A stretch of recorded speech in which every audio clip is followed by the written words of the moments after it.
Hey, what's up, everybody? BDO44 coming at you with another video. All right, so sitting here relaxing, watching Laker basketball. Of course, talk to you guys about that.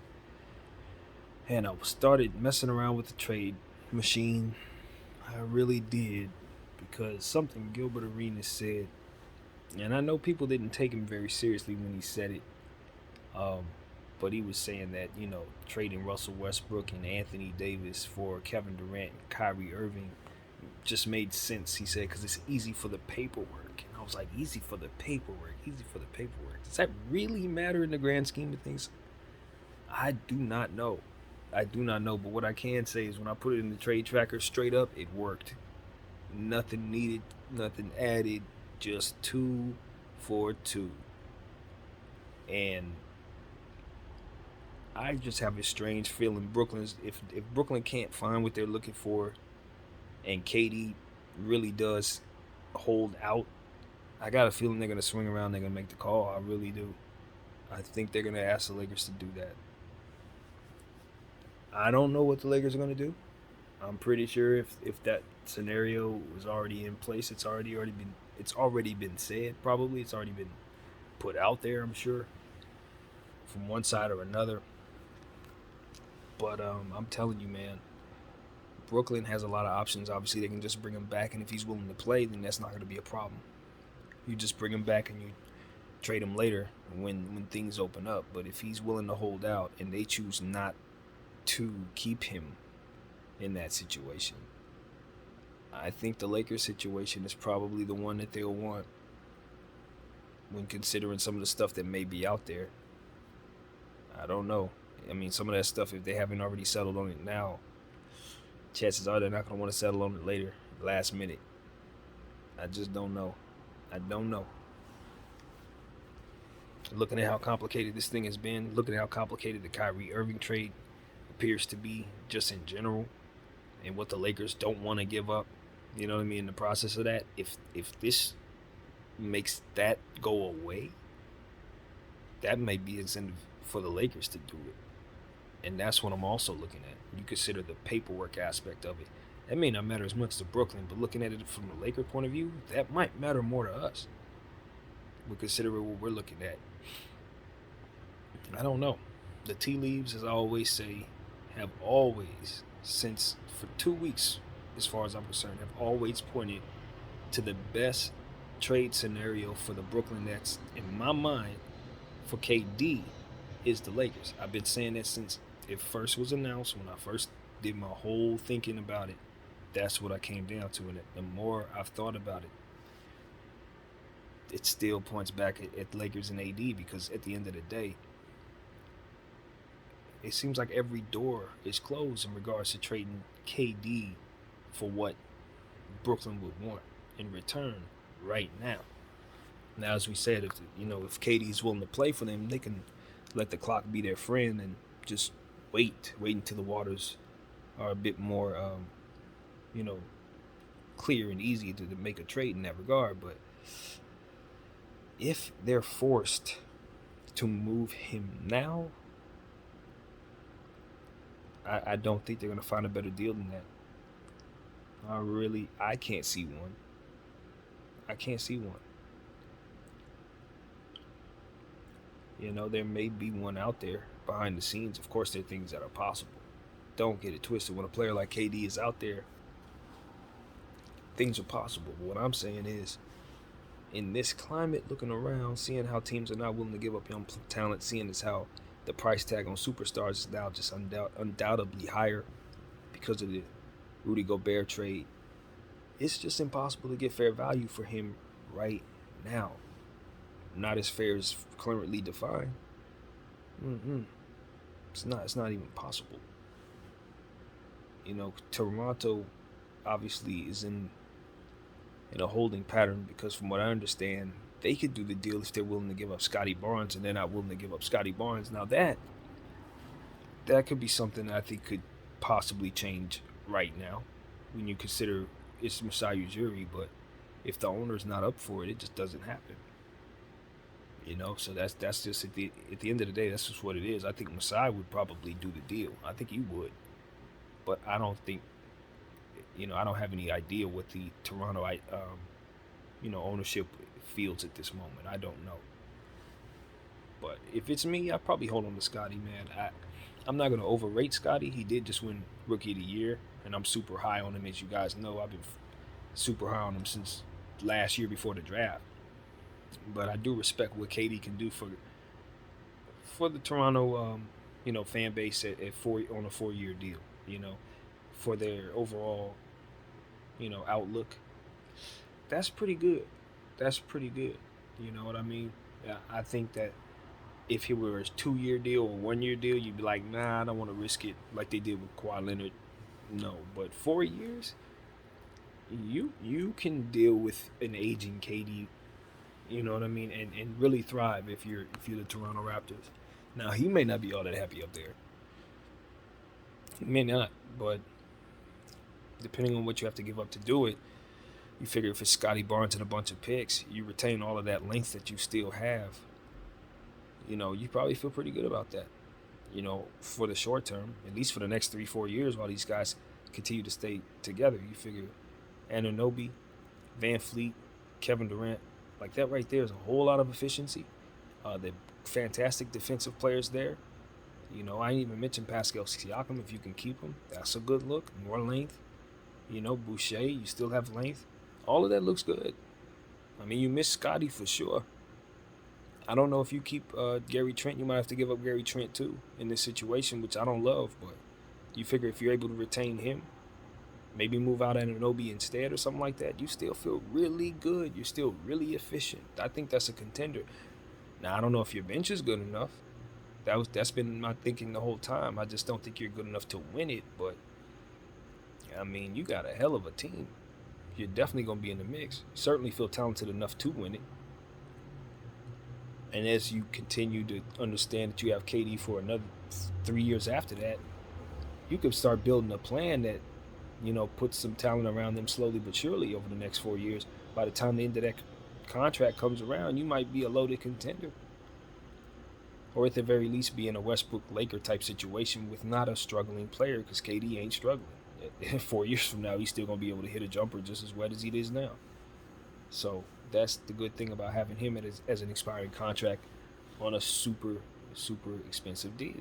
So if you're Toronto, you don't mind acquiring that contract. If you're a small market, you probably feel the same way. But I think with Scotty Barnes, he just won Rookie of the Year. And the Brooklyn Nets have their mind made up that that's a player that they can really build around. So in my mind, if I'm the Toronto Raptors, I really have all that on the table, and I'm looking at it. I'm looking at that.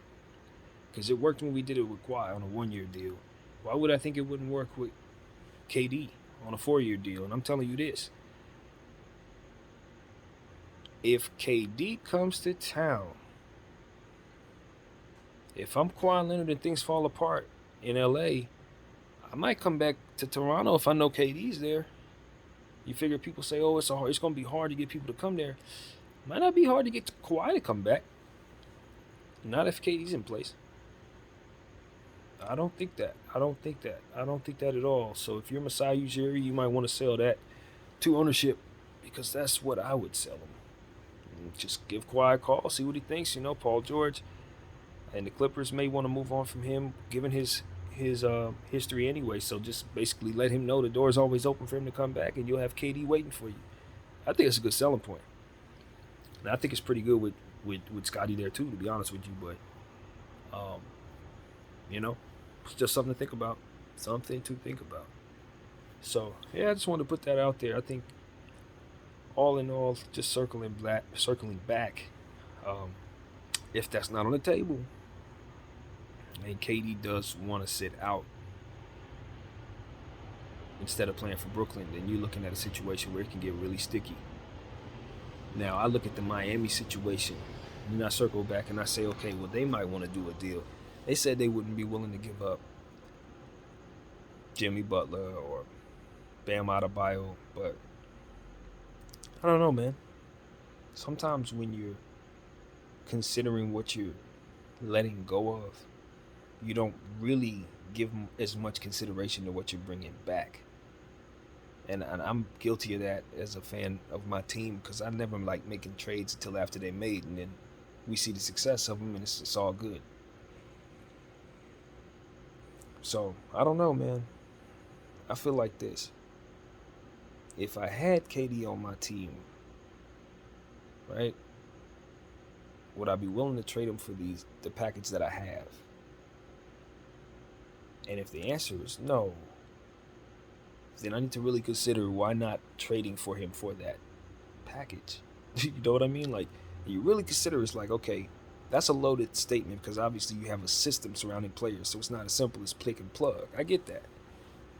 But when you consider the Miami Heat and they are a system that is pick and plug, they are the, I guess, exception to the rule in that regard. So they could move some dudes out and bring in KD and still function just the same. I think that's the point.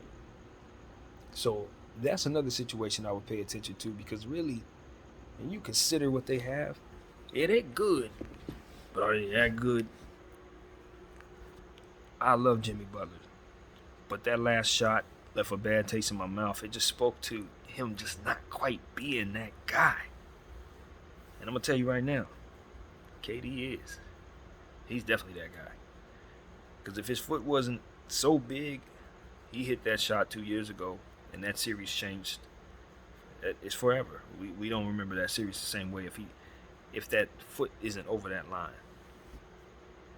So I just look at it and I say, I like Jimmy. Jimmy just couldn't get over the hump again. And that's a situation where, just like in the bubble, he was playing amazing, but his team couldn't, they just weren't healthy enough. Is he going to continue to play at this level? Is he still this guy, or are we looking at a situation where he could be headed down the other way? Now, maybe not. I think Jimmy is going to give us great ball going forward. And I wouldn't be quick to trade him for just any old body, not by any stretch of the imagination. But if I had KD on the team already, and they told me, hey, we'll trade you Jimmy Butler for KD, would I stay on the phone for that? I don't know. I don't know if I stay on the phone for that. And see, that's the point. You fall in love with what you have. You don't realize, maybe something better. Maybe something better. Now, I'm not saying, and I'm certain that's the right move. But I'm saying if I'm Pat Riley, I'm thinking about it. I'm considering what it means to bring in KD for 4 years. So it's a lot of different things teams got to consider, man. I know right now it's a lot of teams with young players they don't want to get a go of, but some of these guys are not going to be that. They're not going to be that. They're just not. And it's not that we don't see the upside. It's just that life happens. One of these guys is going to have not so good luck with injuries. One of these guys is probably just going to be in a bad situation, not have the greatest career or whatever the situation is. The point is, when you bank on young players like a lot of these teams are banking on, and you hold on to them for dear life and you don't want to bring in the Pantheon great, it's going to be a couple of these teams that are going to remember that they had an opportunity to trade for Kevin Durant and didn't. And, they're going to suffer for it. I really believe that. Some of these guys think they got Michael Jordans and Hakeem Olajuwons when they really don't. And, it's no way of knowing who those players are, but it just is what it is. It just is what it is. So we got to be very careful not to overrate our young players, and it's got to be very careful not to underrate these legends as they go out. Because, we saw Russell Westbrook struggle, and the Lakers were full of older guys, who weren't very good and stuff like that. We see the young talent all around the league. But because we see the young talent all around the league, you got to assume that a couple of these teams are overrating their young talent. You just have to assume it. Not all of these teams going to be the next OKC. Not all these teams going to be the next Showtime Lakers. And I'm not going to lie to you. I'm not sure who the team is because I look at all these young teams and I'm super excited about all their young talent. I'm telling you. Sacramento, Orlando, OKC, Houston, Detroit, San Antonio. I see players in all of these situations. I think, yep. But that's the point. That is the point. The whole field has all these young players. So we gotta understand it's only gonna be a couple of them that's gonna be able to step up and step out amongst the field. They can't all win the championship every single year. And they can't all stay together because you can't pay all of them. So the team that has that situation and is not certain about their youngsters, they should probably pull up Lakers like AD move. Laker AD move. They should probably throw the kids in, throw in your picks, and get you a chip. Work for us. And do we have a few regrets? Sure, but that's after we won. That's after we won. That ain't right now. We got to chip up, and yes, we have AD healthy and ready to go. You know what I mean? Like, we think we're going to contend for another championship this year after making that trade. So, do I have some regrets personally of what we gave up and letting the New Orleans Pelicans get this good and have this type of future? Yeah, I'm not happy. We've gifted them a whole future. But we got a chip, and I think that's what a lot of these teams are after. So, I look at Toronto, I look at Miami, I look at some of these guys. Boston especially. When you look at Boston, I'm like, look, Jaylen Brown's telling y'all he won't out. I'm surprised they haven't sent him in the first thing to Brooklyn already. I'd have been did that. He telling y'all left and right he cool on y'all. Am I reading that wrong? I'm sorry if I am. Forgive me if I'm reading it wrong. But Jaylen, I think Jaylen would be very happy in Brooklyn. I ain't gonna lie. I think he would be very happy with his own squad. I really do. I think he'd be happy with his own squad. Now, I'm not sure KD and JT, I don't know if that's a good match. I don't know. But if I'm Boston Celtics, 4 years of Kevin Durant? You sure you don't want that? I hear they super out on KD. Are you sure? Now, mind you, he's going to come back and smoke all these teams that refuse to trade for him. That's another thing you need to understand. They're going to have this man on a rampage. Even if it isn't this next upcoming season, the season following, you got to understand, his talent level is going to carry him even as he ages. It doesn't matter. All he has to do is just stand up and shoot, pick spots. He's going to shoot over everybody. It doesn't matter. Even if he ain't quick off the first step anymore and all that stuff, his jump shot is still going to be efficient. He's going to snipe everybody at all times, forever, until he decides to stop. That Brooklyn situation was an anomaly, I promise. I promise all of you guys. KD ain't done, and this has just lit a fire underneath him. And if anybody knows, it's the Brooklyn Nets, which is why they haven't pulled the trigger. So that should tell all of these teams who are over hodling their youngsters something. That should tell you something. Now, I'm not telling you that in any one of these rooms, if I were any one of these GMs, I would listen to what I'm saying and say my kids are definitely the ones I need to ship off, because I don't see that situation. I just don't. I think all these teams got good youngsters. I also will say that one of these teams is going to have to take a chance. Because if they don't and it fails, they'll wish they did. And their owners, most importantly, will definitely wish they did. And I don't know what that's going to mean for their jobs. So, if they're thinking like me, this KD trade should be done very soon. A team should come out of nowhere, pop up, and pick him up. And just take the chance. Because in 4 years, you just got to take the risk. And I'm hearing a lot about if you trade for him now, you're not going to get the value. Because obviously you're going to overpay for him. And that is the risk. KD, that's where KD comes in. And we've talked about this already. This is where he comes in. If they trade you to the best possible spot, hooray. But, I don't know how much leverage he has. And I don't know, that holding out in the traded spot is the way to go. Now, holding out with Brooklyn, that's one thing. But let's say he's traded to the Kings or something like that. I don't think he should arrive in a holdout mentality. I don't think so. I think he should give that a little bit of breathing room. Come in and play nice, be the hero, and give it a half a season, and then ask for out later if that's what has to happen. I just think for image, I think he should just go play ball for anybody he's traded to right now. I really believe that. Just because you start the season there don't mean you have to finish the season there. Even with that contract, you can still garner a boatload. But what he's going to have to understand is he's going to have to audition for somebody to want to keep that contract. And if he doesn't want to do it in a Brooklyn uniform, he's going to have to do it where Brooklyn trades him. And so that's something I think he should try to strategize into his equation right now.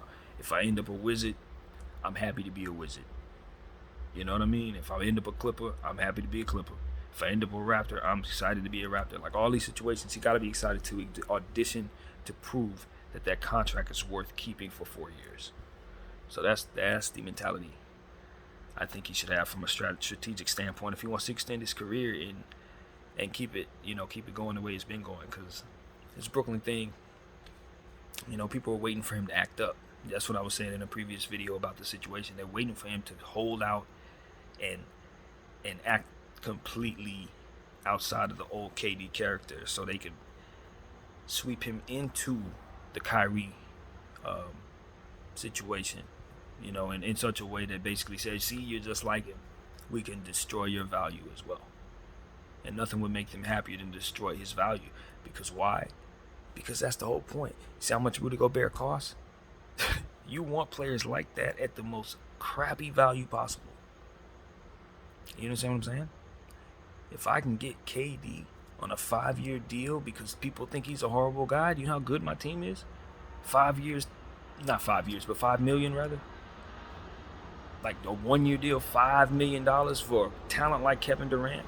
A 5-year minimum level deal for a guy like Kyrie Irving, man. That does wonders for my cap. You gotta see that angle when you read into these narratives and start considering how these guys' values being perceived, because this is a real thing. That's actual dollars. You gotta really see it. But anyway, my mind went down a rabbit hole. At any rate, hopefully KD's situation gets solid and settled properly. I'm reacting to it this way because I was listening to what someone said in regards to his brother speaking out, saying that KD would never play another game for the Nets. And my concern is that if he doesn't play for another game for the Nets, and he plays right into their hands by holding out. So hopefully they can trade him and there'll be no holdout situation. Hopefully he lands in a situation where he wants to be. That's all I can say, man. That's really it. Yeah. My name is BDF44. I thank you all for watching. I'm out.